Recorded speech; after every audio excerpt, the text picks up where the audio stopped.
नमस्कार दोस्तों, नॉलेज दर्पण हिंदी में आपका स्वागत है। तो दोस्तों 33 साल पहले हमारे साथ घटी एक शर्मनाक घटना, जिसकी वजह से हमें हर साल करोड़ों रुपए भी चुकाने पड़े और दुनिया के सामने शर्मिंदगी भी झेलनी पड़ी, आज एक बार फिर से सबके सामने ताजा हो गई है। और ऐसा मैं इसलिए कह रहा हूँ क्योंकि ये खबर निकल कर सामने आई है, जिसे सुनकर आज आपका सीना भी गर्व से चौड़ा हो जाएगा। तो चलिए दोस्तों जल्दी से जान लेते हैं कि वो खबर क्या है। तो दोस्तों आप अपनी स्क्रीन पर देखिए, भारतीय रिजर्व बैंक ने ब्रिटेन से अपने 100 टन यानी के 1 लाख किलो सोने को वापस मंगवा लिया है। अब अगर आप ये सोच रहे होंगे कि ये कौन सा सोना था हमारा ब्रिटेन के पास, कहीं ये वो सोना तो नहीं जो अंग्रेज यहाँ से लूट कर ले गए थे, तो ऐसा नहीं है। आगे वीडियो में मैं आपको पूरी खबर बताऊंगा, लेकिन उससे पहले दोस्तों अगर आपने चैनल को अभी तक सब्सक्राइब नहीं किया है तो आप सबसे रिक्वेस्ट है कि प्लीज चैनल को सब्सक्राइब कर लीजिएगा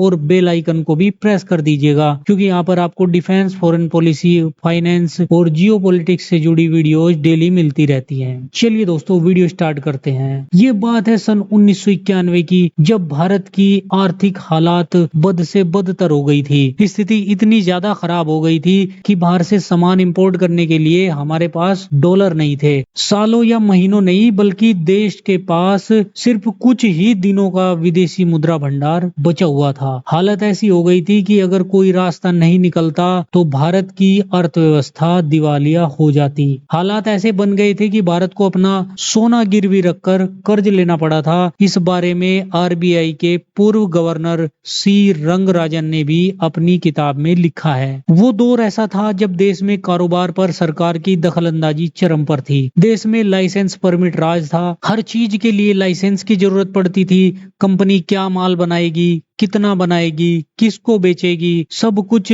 सरकार के कंट्रोल में था। लाइसेंसी राज ने देश की अर्थव्यवस्था को बड़ा झटका दिया था। देश की क्लोज्ड इकोनॉमी और राजनीतिक अस्थिरता ने अर्थव्यवस्था को खोखला कर दिया था। इकोनॉमी पहले से ही हिली हुई थी, इस पर हुई खाड़ी युद्ध। खाड़ी युद्ध ने भारत की हालत और खराब कर दी, क्योंकि भारत जिसकी अर्थव्यवस्था तेल पर निर्भर थी, खाड़ी देश के युद्ध ने उसे और भी बिगाड़ दिया। अब प्रधानमंत्री चंद्रशेखर, जिनके वित्त सलाहकार मनमोहन सिंह, वित्त मंत्री यशवंत सिन्हा और आरबीआई गवर्नर एस वेंकटरमन के साथ मिलकर एक बड़ा फैसला लिया। फैसला क्या था? फैसला था सोना गिरवी रखने का। लेकिन ये काम इतना आसान नहीं था, क्योंकि इसमें कई बाधाएं थी। सोना गिरवी रखना एक तो शर्म की बात थी। अगर देश को ये बात पता चल जाती तो मुश्किल खड़ी हो जाती। आरबीआई की ओर से इंग्लैंड और जापान के बैंकों से डील की गई, लेकिन उन बैंकों ने शर्त रखी कि हम सोना तभी गिरवी रखेंगे जब वो भारत से बाहर किसी देश में रखा जाएगा। 47 टन सोना छिपते छिपाते देश के बाहर ले जाना आसान नहीं था, लेकिन 1991 में आरबीआई ने इसे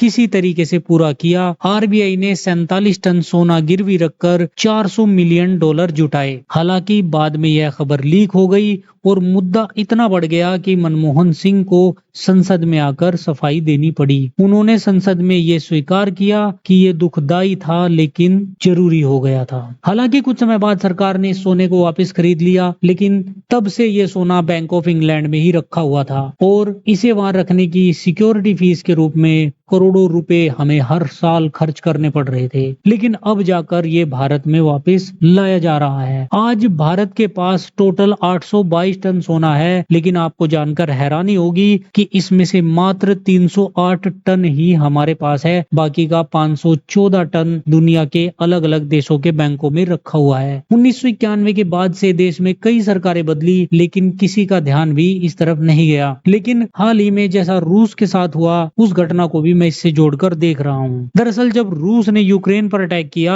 तो उसके जितने भी असेट्स यूरोप, अमेरिका और ब्रिटेन में थे, उन सबको सीज कर दिया गया, मतलब जब्त कर लिया गया। तो फ्यूचर में अगर कभी भारत पीओके वापस लेता है या चीन के साथ कोई कॉन्फ्लिक्ट होता है तो हमारे साथ भी ऐसा हो सकता है। और देखिए, जब हमारा सोना किसी दूसरे देश में रखा हो तो दुनिया क्या समझेगी कि भारत अपने आप को सुरक्षित महसूस नहीं करता, क्योंकि दुनिया के काफी देश अपना सोना सुरक्षा की वजह से विदेशों में जमा करते हैं। लेकिन अब हम हमारा जो सोना विदेशों में जमा था उसे वापस हमारे देश में लेकर आ रहे हैं और जल्द ही बाकी का सोना भी वापस लाया जाएगा और रिजर्व बैंक ऑफ इंडिया के वॉल्ट में रखा जाएगा, जिससे दुनिया के बाकी देशों को भी ये मैसेज जाएगा कि भारत फुल कॉन्फिडेंट है अपनी सिक्योरिटी को लेकर। हालांकि आप सबका इस पर क्या मानना है कमेंट करके जरूर बताइएगा।